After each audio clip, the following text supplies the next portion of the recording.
Let's talk about what I feel is a little bit of a sleeper in the guitar amp modeling community, the Paul Reed Smith Supermodels. I don't hear them talked about as much as I think they should be talked about. I'm going to tell you a couple of reasons why you might consider these for your collection, and one reason why you might not want to pick it up. I'm Keith from No Label, No Producer, No Limits.com. Let's dive right in.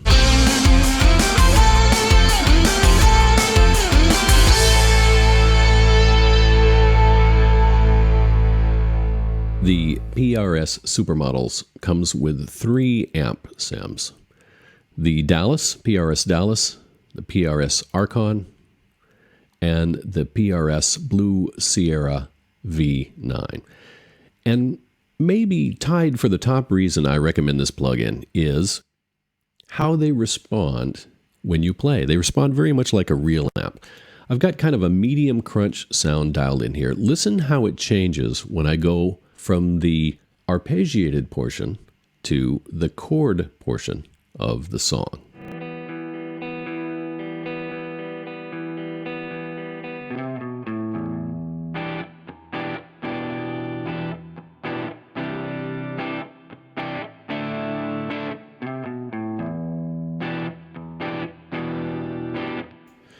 Do you hear how it breaks up there when I hit it harder and how it cleans up when I'm arpeggiating?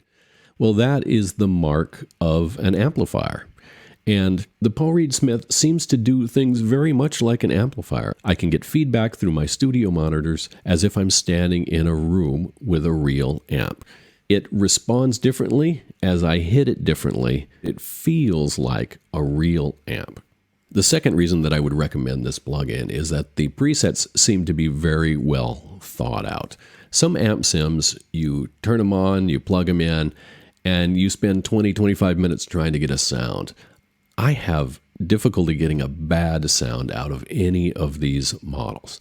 And honestly, the way I work when I'm doing production work is I just call up a random model. I don't know the personalities of these amps well enough yet, so I just call up any of the 3 models and start flipping through presets. And generally, I find something that I like within a couple of minutes, and with just maybe turning a boost on or off or a little bit of EQ, I have the sound that I want. And this is probably the number one reason that I buy plugins these days, is to improve my workflow. I don't have time to spend an hour dialing in a guitar sound. I want to do it quickly, and everything sounds good on these amp sims. So what I'm doing here is I recorded 2 guitar tracks. The bottom track is the bridge pickup of my Paul Reed Smith SE Custom, and the top track is in the center position between the 2 pickups, so it's a mix of the 2 pickups. I played slightly different voicings. I have 3 different sounds on each track. I have a clean sound, I have a midway slight distortion sound, and then I have a higher gain sound. Let's take a listen to how all 3 of them sound. Okay, panned to the left. Now I have the PRS Archon set up for a fairly clean sound. And on the right, I have the PRS Dallas, also set up for a fairly clean sound. Let's take a listen to these individually and together.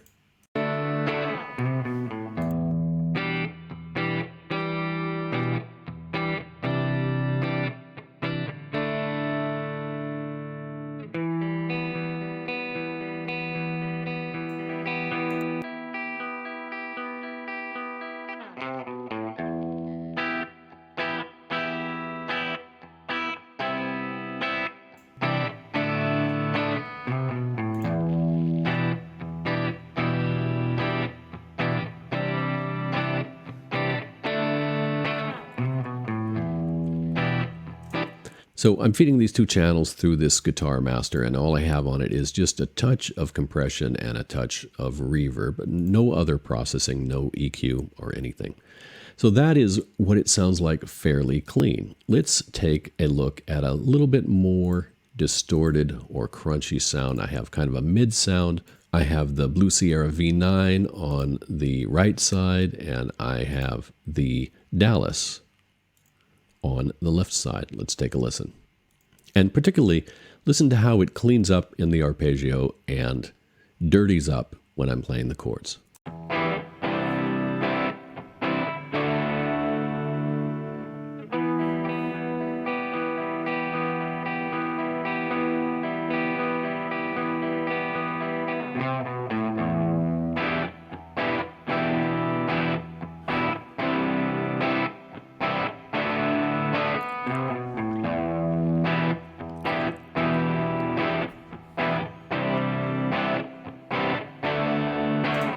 Now, I've also got a higher gain setting set up here, and I find that sometimes amp sims and even amplifiers don't handle complex chords well in high gain mode.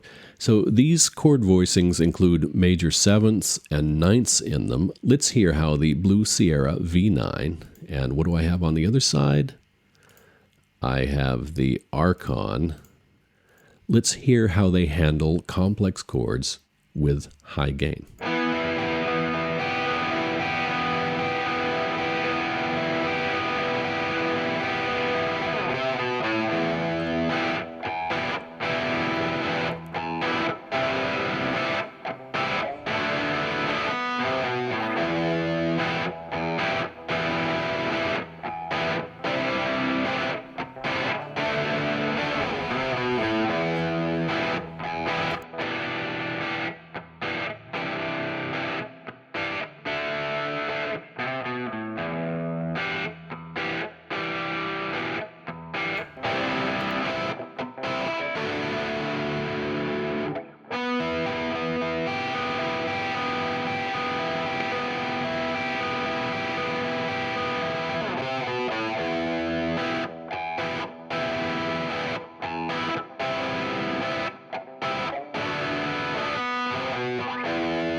Irrespective of some of the sloppy playing there, I think the amp models themselves sound very natural, and it's easy for me to dial in a good sound. Even the ugly sounds are good, ugly, and the clean sounds clean up very nicely. Now let's talk about one reason you might not want to pick up this plugin, and that is the Waves licensing system, which I do not like.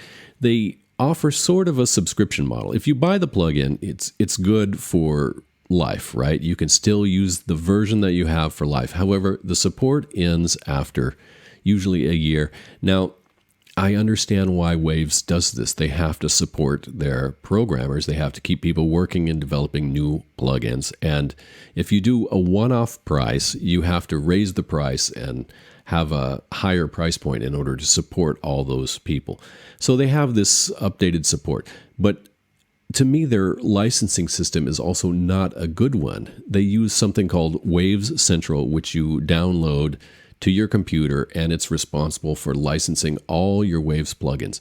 Recently, I had a problem with this, and my support had run out on the plugins, and so I didn't have the support resources that I would have otherwise.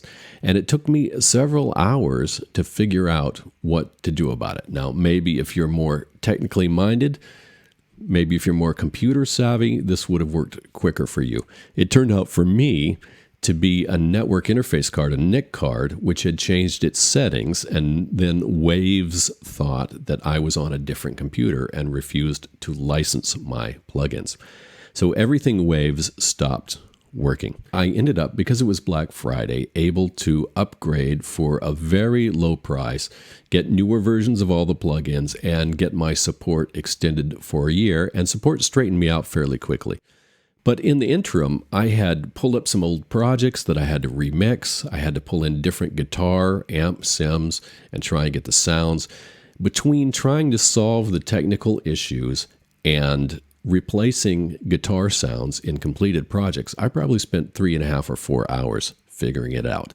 And I don't have time to do that. So that would be the reason to stay away from Waves plugins in general. Other than that, I wholeheartedly recommend PRS Supermodels. Now, what I eventually did, what the Waves technical support suggested to me, is that I put my licenses on a USB drive or a flash drive. I have my licenses now on a flash memory, and I can take them with me to any other studio that has the Waves plugins installed, the same ones, and I can run my plugins there. Well, I never do that, but that's a cool feature. So now they say, even if my NIC card settings change, even if I plug into a different internet, my licenses will still be there. Fine and dandy, but I spent several hours trying to figure it out, and I would rather be playing guitar than figuring out licensing issues.